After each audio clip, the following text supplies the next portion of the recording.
계신 분들하고 손을 꼭 잡고 성탄에 오신 예수님을 내 인생의 주인으로 모십시다 하고 인사 좀 나눠주시기 바랍니다. 네, 네, 네.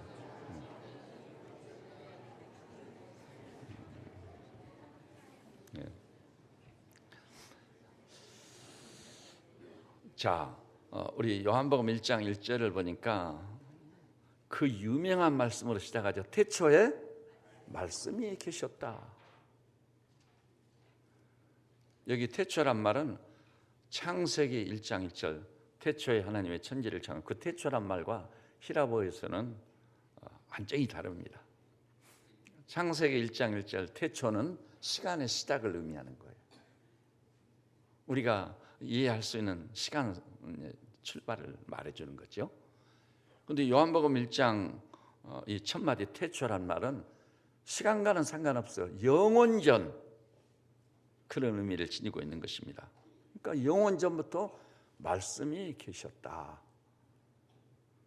근데 이 말씀이 하나님과 함께 계셨다고 그러면서 내린 결론은 뭐죠? 이 말씀이 곧 하나님이시다. 와, 말씀이 하나님이시다.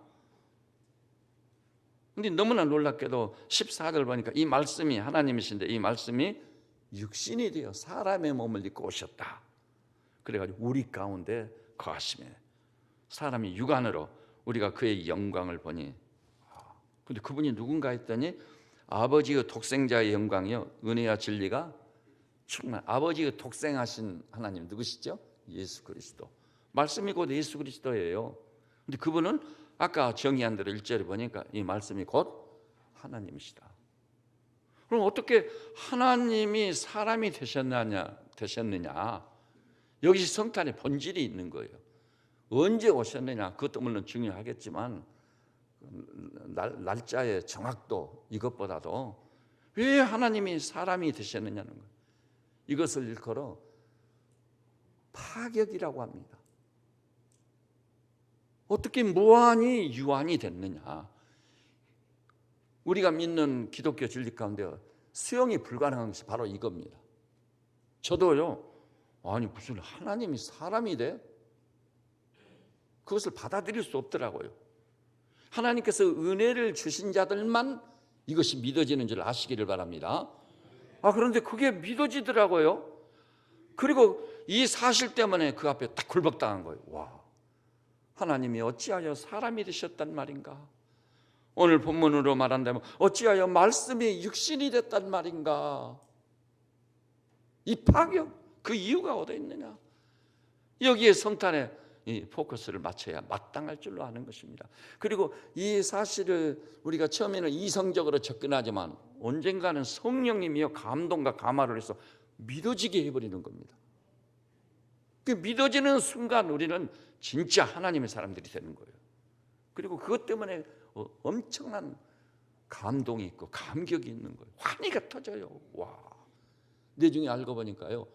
여기는 나 때문에 하나님이 나를 찾아오신 거예요. 하나님이 사람이 되신 이유, 말씀이 육신이 된 이유가 나를 너무나 사랑했기 때문에 나를 만나주시기 위해서 오신 거예요. 여러분, 오늘 이 본문에 보니까 근데 말씀이 육신이 되고 하나님이 사람의 몸을 입고 찾아오셨는데 자, 오늘 본문에 보면 두 길로 딱 나뉘는 거예요. 11절에 보니 그가 자기 땅에 오며 자기 백성이 영접지 어찌하여 하나님의 사람이 되셨습니까? 하고 맨발로 뛰어나가 눈물 콧물 빠치면서 주여 이 일이 도대체 이해할 수 없는 일인데 어찌하여 이런 일이 있었습니까? 하고 그 오신 주님을 엎드려서 맞이해야 맞는데 그가 자기 땅에 오며 자기 백성이 영접지 아니해버린 겁니다. 반면에요 12절 기가 막힌 말씀 영접하는 자 그런 가운데서도요 영접하는 자들이 생긴 겁니다. 하나님이 사람의 몸을 입고 오셨는데요 어찌된 일입니까 하면서 그분을 영접해드리고 맞이하는 거예요. 그 영접하는 자 곧 그 이름을 믿는 자들에게는 하나님의 자녀가 되는 권세를 주신다. 제 인생에 결정적인 영향을 미친 말씀 중에 하나가 이 요한복음 1장 12절이었거든요. 그때는 제가 하나님의 자녀가 됐다는 사실이 믿어져 가지고 환희가 터졌어요. 너무 감격스러웠어요. 나는 하나님의 자녀다. 그래가지고 주기도문이 달라져 버리더라고요. 주기도문 첫 마디가 어떻게 시작돼요? 하늘에 계신 우리들의 아버지요. 진짜 아버지라고 믿어지더라고요. 근데 그 아버지라고 믿어지는 순간은 로마서 8장에 있듯이 성령이 우리 영과 더불어 하나님을 아바 아버지라 부르짖게 하시느니라. 하나님은 진짜 아바 아버지라 부르짖. 여러분, 하나님이 정말 살아계시고 그분은 우주 만물을 창조하신 창조주이신데 그분이 나의 영의 아버지시다는 게 확실히 믿어졌다면 그건 엄청난 사건인 거예요. 지상에서는 가장 심대한 사건입니다. 내 존재가 흔들리고 내 존재가 바꿔져 버리는 거예요.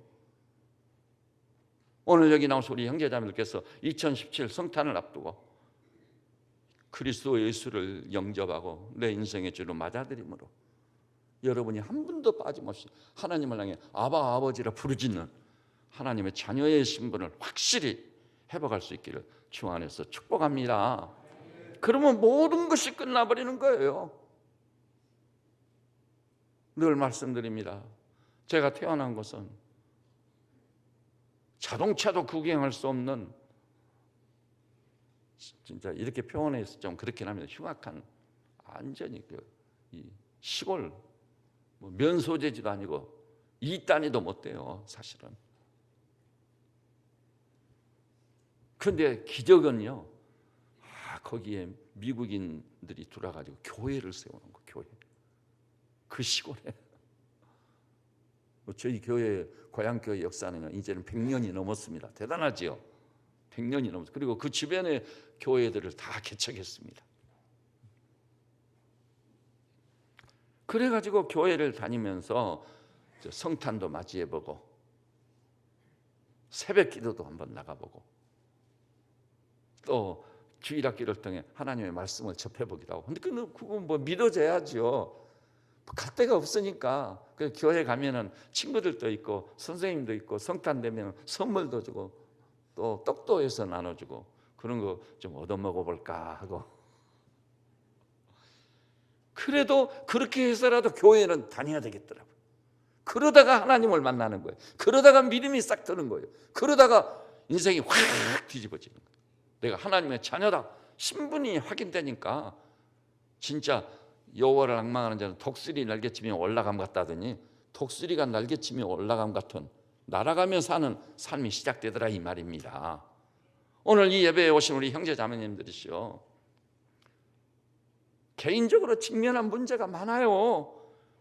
우리 조국과 이 민족이 직면한 문제는 지금 이 시간이라도 미사일이 한 발 날라오면 그것으로 끝장입니다. 이제 지금 우리가요 여기 이렇게 앉아 있을 수가 없어요. 지금 현재 그 일촉즉발의 위기. 제가 듣는 바로는, 파악한 바로는요, 내일이 18일이죠. 12월 18일이 상당히 위기가 있을 것으로 보고 있는 사람들이 있어요. 18일을 무사히 지나가면 1월 달에 무슨 사건이 터질 거다. 일촉즉발의 위기 가운데 있는 거예요. 그런데 진짜 하나님이 나의 아버지로 믿어지고 그분께 내 마음을 쏟아놓아, 하나님, 우리가 허물과 죄로 얼룩진 것은 사실입니다마는 그래도 한 번만 불쌍히 여겨주십시오. 요즘 저도 기도하는 거, 제가 나이는 많지만 내 몸을 던져 우리 조국 복음화를 위해서 앞서겠습니다. 저는 은퇴를 하면 전도자가 될 생각을 하게 됐어요. 주님께서 그 길로 인도는 이제 진짜 지금은 목회한다고 전화드리고 또 설교 준비하고 교회 행정적인 이런저런 일에 완전히 사로잡혀가지고 한 개인을 대상으로 해서 그리스도의 신장을 가지고 복음을 전하는. 옛날에는 전도자로 살았는데 그때 얼마나 행복했었는가.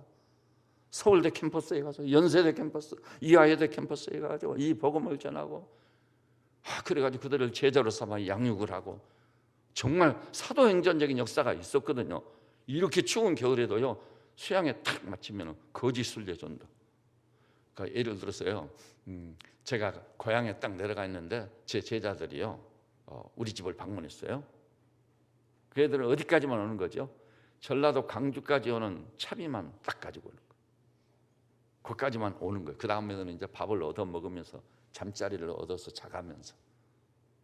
그리고 우리 집도 돈이 없으니까 형제 자매들 맞이해 가지고 없는 돈 있는 돈 다 틀어서 밥을 해주고 재우고, 저 정류장까지 상당히 거리가 있는데 바래다 주고 오는데 제가 버스비가 없어서 그 먼 거리를 걸어서 왔어요. 그런데도요, 힘들다든지 어렵다든지 환희야, 감격이요. 그 제자들은요, 운동화가 한 컬레 그 신은 것 가지고 계속 걸어가면서 복음을 전하다 보니까 어떤 곳에서는 간첩이라고 오인이 돼서 잠자리에 들었는데 막 파출소 순경들이 출동을 하기도 하고, 운동화가 싹 닳아져 가지고 하도 많이 걸어가지고 거짓 쓸려 전도를 했거든요. 완전히 사도행전이었던 거죠.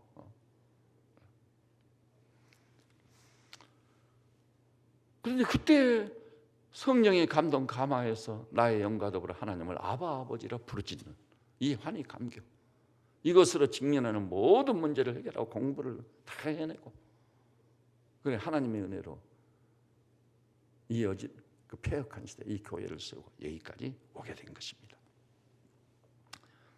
여러분, 물론요, 이 땅에요 도덕이 없는 거 아니에요.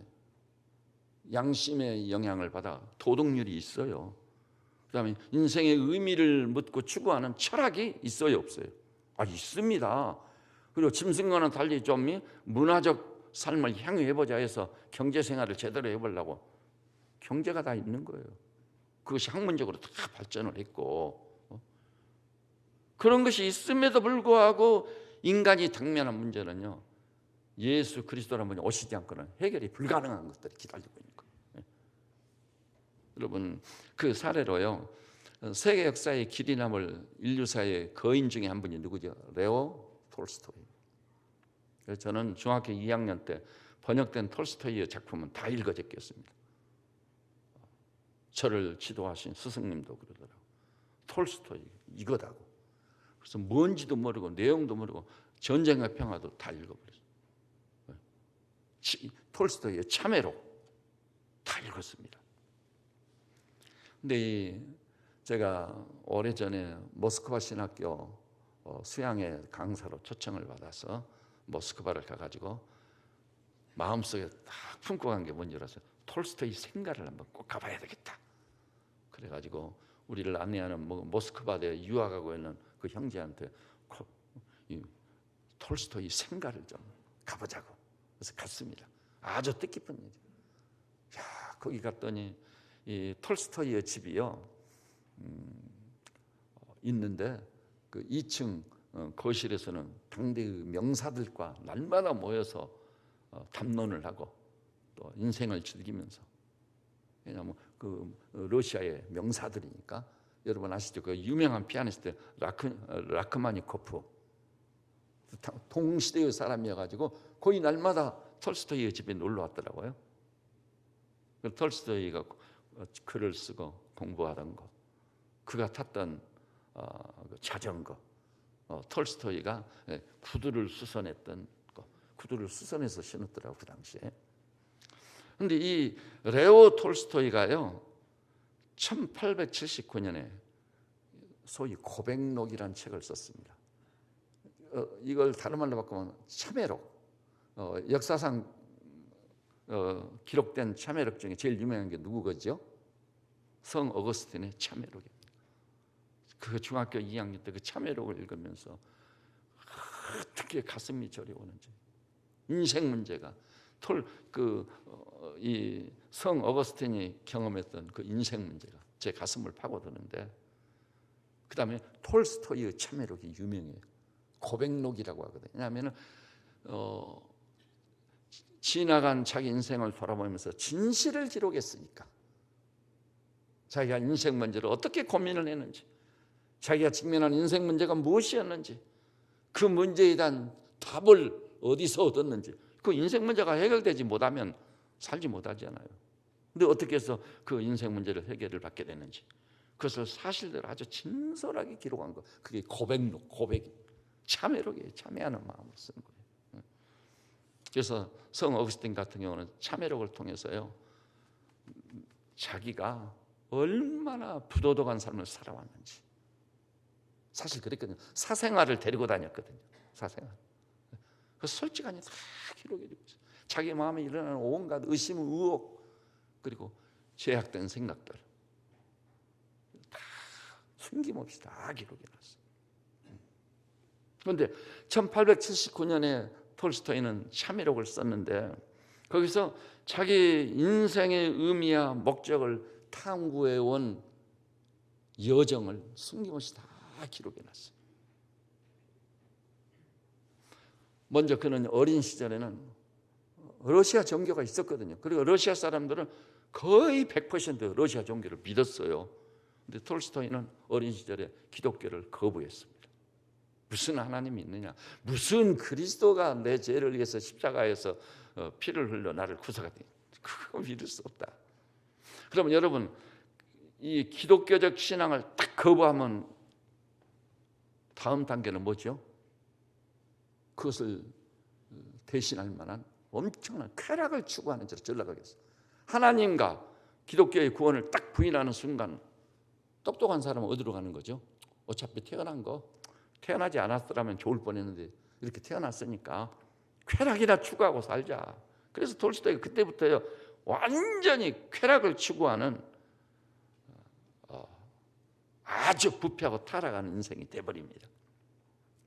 러시아 사교계에 진출을 해가지고 허울에도 멀쩡하고 귀족이고 세력가고 그러다 보니까 수많은 여성들로부터 환호를 받으면서 그 젊음을 보내는 거예요. 술과 도박, 난잡한 방탕한 삶. 그것이 톨스토이의 인생입니다. 그가 빨리 깨닫지 못했더라면 아마 그의 인생은 돌이킬 수 없이 망가져 버렸을 겁니다. 근데 기적이 일어났어. 거기서 전혀 만족이 없음을 알게 돼요. 만족이 없음을 알게 되고 그러나 세 번째 단계가 뭐죠? 돈을 많이 벌어서 자기가 마음먹은 것을 다 할 수 있게 되면은 혹시 만족이 있고 행복이 있지 않을까. 그래서 이 돈과 그 돈을 가지고 이룰 수 있는 인생의 야망 그것을 향해 뜁니다. 그건 원래요 많은 유산을 물려받았어요. 그 다음에 그가 세계적인 거작을 남기지 않아요. 그리고 그 작품을 쓴 결과 그 인쇄가 엄청나게 많아요. 인쇄가. 그래서 그것을 가지고 야망을 달성하기 위해서 몸부림을 쳤는데 그래도 만족이 없는 거예요. 사람이 세울 수 있는 그 목적 그걸 달성을 했는데도 만족이 없는 거예요. 그래도 끊임없이 성공을 추구하고 명예를 추구하고 사회적 최고의 신분을 추구해서 다 이루었습니다. 톨스토이는 모든 것을 가진 자였습니다. 그는요 대영 제국이 출판한 알죠?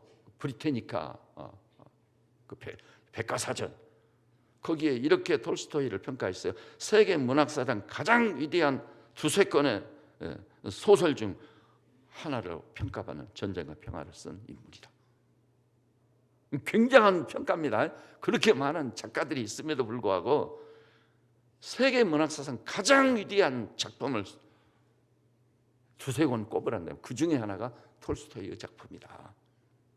그런데 그렇게 브리테니카 이 백과사전으로부터 인정을 받고 평가를 받았는데 톨스토이가 거기다 토를 딱 달았어요. 그래서 어쨌단 말인가? 그게 자기 인생 문제를 해결하지 못했어요. 그거는요 솔직한 자신의 고백. 그리고 어쨌단 말인가?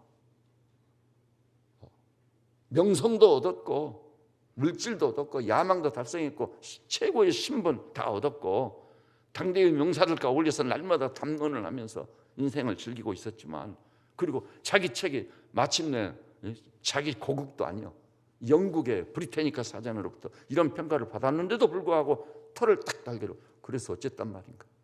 내 문제는 하나도 해결되지 않고 있다 그랬습니다. 그래서 내 중에는요 소박한 꿈을 가져요. 아마 행복스러운 가정을 꾸미는 만족이 있을 거다. 그래서 1862년에 결혼을 합니다. 그래서 13명의 자녀들을 둬요. 자녀들이요 다 대단해요. 그 톨스토이의 따님 중에 한 분이요 시집도 안 가고 아버지 글 쓰는 것을 다 정리하고 교정도 보고 해가지고 아버지를 위해서 완전히 평생을 던져 헌신한 따님도 있었어요. 그거 정말 감동적이더라고요. 톨스토이 생각해서 그것을 보니까 그런데 내중에 톨스토이는 솔직하니 참회록은 정직해야 되니까 그게 참회록의 생명이에요. 뭐라 해요? 일반적인 기준으로 볼 때는 너무나 행복한 가정인데 그 가족들이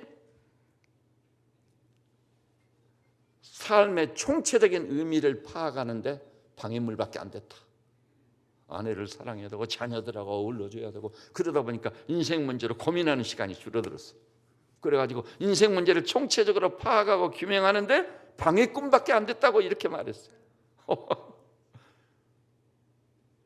오직 그의 문제는 인생 문제. 그래서 그는 이렇게 얘기했습니다. 내가 이렇게 살고 저렇게 살아도 결국은 나는 죽음을 피할 수 없다. 나는 죽음을 향해 가고 있다. 어떻게 이 죽음의 문제를 해결할 수 있느냐. 그리고 자기 인생 문제의 측면, 본질적인 문제. 그거 뭐죠? 여러분 인생의 본질적 문제는 딱 세 가지인 겁니다. 하나는 인생이란 어디에서 왔느냐의 문제. 또 이 땅에 사는 동안 무엇을 위해 살아야 되느냐. 그리고 마지막 죽은 다음에 나는 어디로 가느냐. 이것이 본질적 문제. 이 문제가 해결되지 않으나 그 누구도 행복할 수 없어요. 헛되고 헛되도다. 그 헛된 것을 쫓아다닐 뿐이지. 톨스토이가 바로 그 말을 하는 것입니다. 그는 그 문제를 해결하기 위해서 과학적인 추구를 해봤어요. 철학적인 탐구, 문학적인 거장으로서 거인으로서 세계 최고의 문학 작품을 쓰면서 그 문제를 씨름을 해봤습니다. 전쟁과 평화는요, 그 스케일이 굉장히 큽니다. 그 속에 모든 인생 문제가 다 들어있어요. 그래서 해결받지 못, 답을 얻지 못했어요. 그런 톨스토이가요, 어느 날 자기가 유산으로 물려받은 농토에서 농사를 짓는 러시아의 농부들을 찾아가요. 가서 충격을 못 얻어버린 게 그 사람들은 과학도 모르고 철학도 모르고 종교도 모르는 자들인데 러시아의 그 농사꾼들이 인생 문제를 깨끗이 해결받고 정말 행복하고 충만한 삶을 살고 있거든요. 그리고 러시아의 농부들은 정말 열악한 삶입니다. 그런데 러시아에서 공산혁명이 성공할 수 있었던 이유 중에 하나가 열악한 환경 중에 농사를 짓는 러시아의 농부들 때문에 사실 성공한 노동자들. 그런데 이 농사꾼들이 그 열악한 환경 중에서도 만족을 하고 대만족, 정말 행복한 삶을 살고 있거든요. 이놈들이 어떻게 해서 최고의 수준에서 나보다도 행복하지? 들여다보니까 기독교 신앙 때문에. 기독교 신앙도 그 핵심이 뭐죠? 성탄에 오신 예수 그리스도. 그리스도를 확실히 만난 사람들. 그리스도로 말미암아 모든 문제를 하고 주님이 초청했잖아요. 수고하고 무거운 짐진 자들아 다 내게로 오라. 내가 너희를 쉬게 하리라. 그 굉장한 충격을 받아요. 그래서 드디어 이 톨스토이도 그렇게 거부했던 주 예수 그리스도께 나오게 되는 거예요. 그리스도로 말미암아 그 인생 문제가 해결됐어요. 그리고 나니까 그 많은 재산도 그리고 매일 노닥거렸던 러시아의 명사들도 아무 의미가 없는 거예요. 러시아가 내중에 그 톨스토이가요 기차를 타고 가다가 어느 이름 모를 시골에 있는 역사에서 죽지 않아요. 그러니까 거기서 이제 죽을 때 어느 집으로 이렇게 이송이 돼가지고 그 집에서 최후를 마치게 되는데 그런 것에서 크게 문제를 느끼지 않아. 재산이고 명성이고 거작이고 아무 상관없어. 그리스도로 말미암아 해결받으면서 죽음도 두렵지 않아. 그래서 홀로 애롭게 부름받아 갔습니다. 그러면 그 그리스도란 분이 도대체 어떤 분이냐? 오늘 본문에 의하면 태초에 말씀, 이 말씀이 곧 하나님. 근데 그분이 말씀이 육신이 되어 우리를 찾아왔다 이겁니다. 그래서 우리는 성탄에요 반드시 이 질문 앞에 서봐야 돼요. 왜 말씀이 육신이 됐느냐? 왜 하나님이 사람의 몸을 입으셨느냐? 이 파격. 하나님께서 사람의 몸을 입고 우리를 찾아오신 그 이유가 뭐냐? 이 본문이 나오고 있어요. 첫째는요, 빛을 비추러 오신 것입니다. 빛을 비추러. 자, 우리 5절 한 목소리 한번 봐볼까요? 5절 시작. 예수님이 그 앞에 보면 그 안에 생명이, 이 생명은 사람들의 빛이에요. 빛 대신 예수님. 그래서 9절에 더 명확히 나왔죠. 참빛. 그 세상에 와서 각 사람에게 비추는 빛이 있었나니 그 빛이 예수 그리스도죠. 그분이 세상을 빛으로 오셨어요. 왜냐하면 세상은 빛이 어두움의 빛이다. 어두움 속에 갇혀 있는 거예요. 오늘 여기 나서 우리 형제님 자매님들이요, 현실적인 문제도 문제인 건 사실이에요. 돈 문제나 건강 문제나 사업의 문제나 자녀들 문제, 우리 조국과 민족의 문제도 현실적인 문제인 건 사실입니다. 그러나 본질적인 문제를 해결받아야 이런 게 해결되는 거예요. 그러면 본질적인 문제는 무엇인 것이죠? 이 세상이 흑암 속에 있다, 이 말입니다. 흑암. 거기 말했잖아요. 빛이 어두움의 빛이래요. 근데 어두움이 깨닫지 못했어요. 어둡다는 말이 무엇을 의미하는 줄 아세요? 우리 인간이란 동물과 완전히 구별된 존재잖아요. 그래서 모든 인간은 하나님이 살아계시다는 것을 알아야 돼요. 하나님을 알만한 것이 그 속에 있는데, 그런데 그 하나님을 안 믿는단 말이에요. 의도적으로 계획적으로 하나님을 오히려 대적한단 말이에요. 그러면 소위 하나님의 존재를 인정하지 않는 것, 무신론, 똑같은 거예요. 이것은 완전히 신지식이 없는 것은 아주 무지한 것이고, 이것은 흑암 속에 갇혀 있는 것이다. 그래서 시편에 뭐라고 했죠? 어리석은 자는 그 마음에 이르기를 하나님이 없다 하는다. 하나님이 살아계신 증거가 이 우주 속에 가득 차 있는 거예요. 그래가지고 그 믿음의 눈이 딱 열려버리는 사람은 이 우주 만물을 보면서 하나님이여 주의 이름이 온 땅에 어찌 그리 아름답습니까? 막 찬양을 하고. 그런데 무신론주의자는요, 한다는 소리가 그거예요. 영국의 톨킨스가 하나님은 없으니까 마음껏 쾌락을 추구하시오. 인류의 멸망을 재촉하는 아주 어리석은 인생이. 그런 사람이 옥스퍼드 대학 교수라니, 정말 동시대를 산다는 것 자체가 창피하고 부끄러운 일이요. 네? 오늘 여기 나와서 우리 형제자매님들께서는 우리가 하나님을 알자, 힘써 그를 알자. 그래서 살아계신 하나님을 확실히 믿고 하나님이 행하신 일들이 우주에 가득 차 있으니까 이 일도 하나님이 행하셨단 말입니까? 하늘에 반짝이는 별들, 밤을 비추이는 달빛, 그리고 동력에서 솟아오르는 저 찬란한 태양, 하나님이 행하신 것입니까? 놀라운 일입니다. 이 모든 것을 지으신 우리 하나님을 찬양할지어다 외치며 사는 성도들 되시기를 바랍니다. 그래야 빛 대신 주님을 받아들인 것이에요. 그리고 너무 놀라운 사실은 오늘 이 본문에 보니까 또 나오고 있어요. 하나님께서 이 땅에 오신 이유는 무엇입니까? 왜 이 땅에 오시게 됐습니까? 제가 더 명확히 하기 위해서요, 요한일서 1장 7절을 한번 찾았어요. 본문을 덮지 마세요. 요한일서 1장 7절.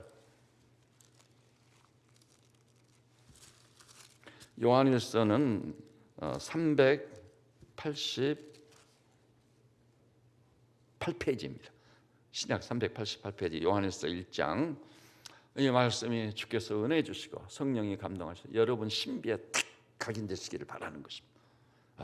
자, 1장 7절 우리 한 목소리 읽어볼까요? 시작. 그가 빛 가운데 계신 것 같이 우리도 빛 가운데 행하면 우리가 서로 사귐이 있고 그 아들 예수의 피가 우리를 모든 죄에서 깨끗하게 하실 것이요. 왜 하나님이 사람이 되셨을까? 왜 말씀이 육신이 됐을까? 이 파격을 하신 결정적인 이유는 이 땅에 오셔서 십자가에서 피와 물을 다 쏟아 모든 죄에서 우리를 깨끗게 하시려고. 주님이 그랬잖아요. 내가 온 것은 의인을 부르러 온 것이 아니라 죄인을 부르러 내 생명을 배속물로 주려 왔노라. 이사야 선지자가 외쳤습니다. 진홍같이 붉은 죄가 흰 눈같이 휘어질 것이다고. 여러분, 죄의 실상을 알고 나면은요, 바울처럼 절망하게 돼요. 내가 원하는 바 선은 하지 아니하고 어찌하여 원치 아니하는 바 악을 행하는고. 오라, 나는 공고한 사람이로다. 이 사망의 몸에서 누가 나를 건져내랴. 절규할 수밖에 없어. 바울은 눈이 열리고 보니까 율법이 흐르는 흠이 없는 자라고 할 만큼 도덕 인간이었는데 나는 죄인 중에 괴수로다. 요즘 그 이정훈 교수가 무서운 불자였는데 기독교를 박멸하려고 했는데 그 사람이 기적같이 주님을 딱 만난다고 죄의 눈이 열려가지고 요즘 그가 그 간증하는 걸 그랬더라. 죄인 괴수 이정훈. 자기를 향해 죄인 괴수라고 자기 죄의 실상을 봐버린 거예요. 이게 굉장한 축복이에요. 완전히 겸비하고 낮아져 버린 겁니다. 오늘 여기 나오신 형제자매님들이요, 그리고요 살아계신 하나님이 딱 정해놓은 것은 이런 일을 행하는 자는 사형에 해당하다고 하나님이 정하신 것을 알고도 죄의 삭스 뭐죠? 사망입니다. 이 죄가 이 파멸의 원인이에요. 죄가 파멸의 원인입니다. 궁극적으로 국가와 민족이 무너졌다. 죄가 원인이란 거예요. 그리고 여기 계신 우리 믿음의 형제 자매님들께서 십자가에서 흘러내린 그리스도의 보혈로 쓰심을 받아 저나 여러분의 진홍같이 붉은 게 흰눈같이 희어지고 여기 있듯이 그 아들 예수의 피가 우리를 모든 죄에서 깨끗게 하실 것이요. 살인죄, 간음죄, 우리가 지은 온갖 거짓말들, 이 모든 죄를 흰눈같이 희게 해주신 것을 확실히 믿고 믿어져서 사형수가 형이 면제되고 방면되어 자유하며 나와서 살듯이 이런 놀라운 삶을 사는 우리 형제자매들 다 되시기를 우리 주님의 이름으로 축복합니다. 그 다음에 이제 요한복음으로 다시 돌아와서요. 그 다음에 어찌하여 하나님이 사람이 되셨을까요? 그 1장 4절 우리 한 목소리로 봐볼까요? 1장 4절 시작. 그 안에 생명이 있으니 이 생명은 사람들의 빛이라. 이 땅에 생명을 주시려고. 이 육신의 생명 아니에요. 영원히 죽지 아니하고 또 그 생명도요 심판의 대상이 되는 그런 거 아니고요. 다시 부활해봤댔자 심판의 부활로 부활하면 무슨 의미가 있겠어요? 천하보다 귀한 생명으로 하나님의 생명, 소위 새 생명. 제 제자 유성교 목사 잘 아시죠? 우리 교회도 다녀갔고 우리 자매 결혼처럼 해서 우리 친구들도 그 교회를 갔고 이제 한 번 또 가야 돼요. 교회를 너무나도 잘 지었어요. 큰 실내 체육관까지 다 지어놨습니다. 그런데요, 교회 이름을 어떻게 지을까 하다가요, 자기가 구원을 받고 새 생명을 소유한 것이 너무나 감격스러워서 그 The New Life Church, 새 생명 교회, 새 생명 교회예요. 주님께서 은혜 주셔서 우리 눈이 쫙 열리고 천하보다 귀한 새 생명을 소유한 환희와 감격이 우리 형제자매들이 있으시기를 우리 주님의 이름으로 축복합니다. 이제후로는 우리가요 죽지 아니하고 썩지 아니하고 쇠하지 아니하고 영광의 형체로 새 생명으로 부활할 텐데 그 부활의 새 생명의 능력으로 남은 여생을 승리하며 사는 성도들 다 되시기를 우리 주님의 이름으로 축복합니다. 요한복음 10장 10절에 주님이 분명히 말씀, 내가 온 것은 양들로 하여금 생명을 얻게 하고 새 생명을 얻어야 됩니다. 그 다음에는 뭐죠? 더 풍성한 삶을 살게 하려고 오셨다고. 이건 경험적이에요. 체험적이에요. 요한일서 5장에도 보니까 믿는 너희에게 이것을 쓰는 것은 믿는 너희에게, 한번 따서 믿는 너희에게 영생이 있음을 알게 하려 함이니라. 영생을 소유한 것을 아는 사람과 모르는 사람 하늘과 땅 차이가 나버리는 거예요. 바로 그 생명을 주러 주님이 오신 것입니다. 그리고 이 생명을 소유하게 되면 풍성하고 차고 넘치는 삶이 시작되는 거예요. 그래, 마지막 네 번째 12절 말씀 우리 한 목소리로 봐볼까요? 12절 제 인생에 가장 큰 영향을 미쳤던 말씀이 12절 시작.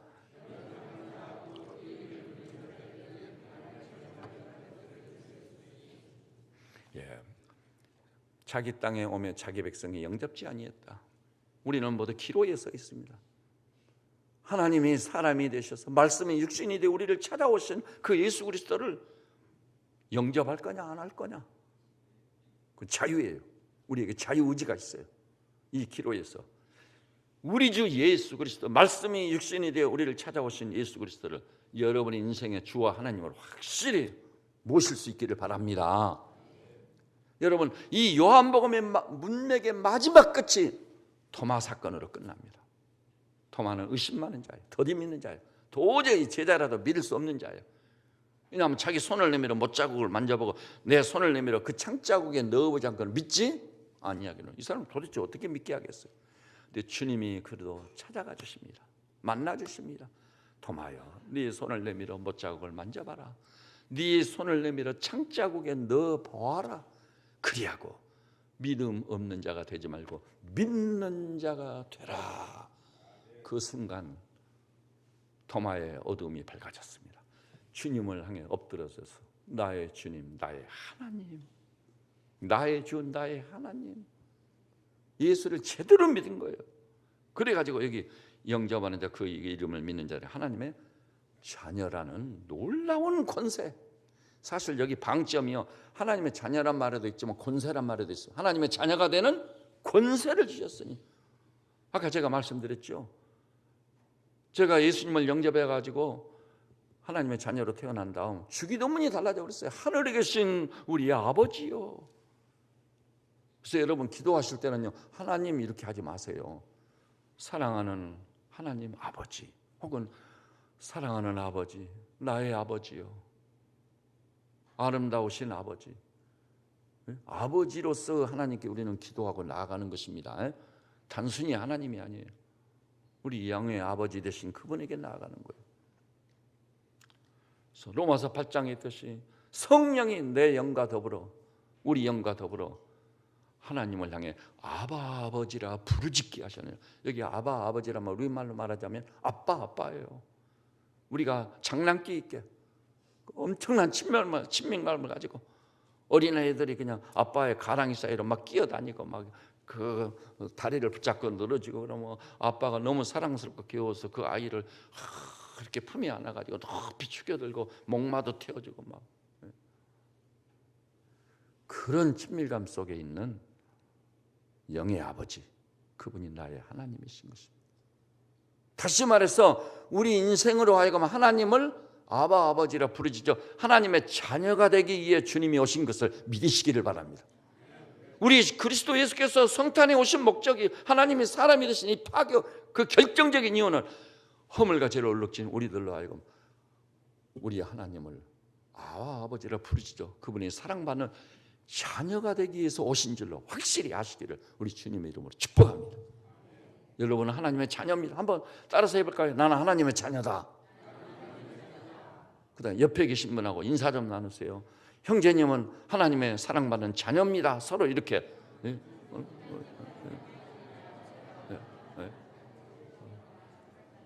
그러니 우리 영의 아버지 밑에 모든 거 다 내려놔 버려야 돼요. 내가 짊어지고 있는 것과는 비교할 수 없는 영광과 형통이 거기 있는 겁니다. 고난일지라도 오히려 고난 중에 기뻐하는 놀라운 삶이 기다리고 있는 것입니다. 그래서 오늘 제가 이 말씀을 마치면서요, 저는 이렇게 해서 유명한 도스토옙스키, 세계적인 대문호죠. 이 사람도 러시아 출신인데 그 사람은요, 인류애가 특별한 사람이었어요.